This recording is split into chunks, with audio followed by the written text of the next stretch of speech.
Hi guys, it's Julie E, and I want to talk to you about using your laser and programming it to a certain amount of time. The laser it comes with an automatic 4-minute program. Every time you power it down, it always goes back to the 4, which really is perfect. But sometimes you might be driving, you might just want to put it on for 20 minutes behind you, or you might just want to lay and fall asleep with it on you. It goes up to 20 minutes, so let me show you how to program it.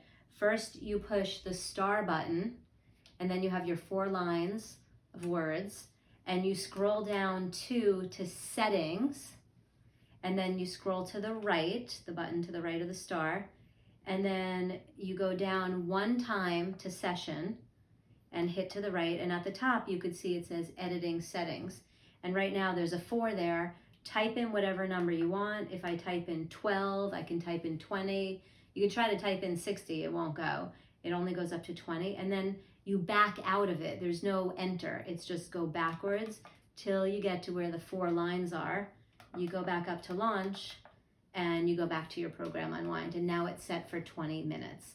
The other thing that you can do is to change the sound. You could have sound on or sound off. So check out the video for that.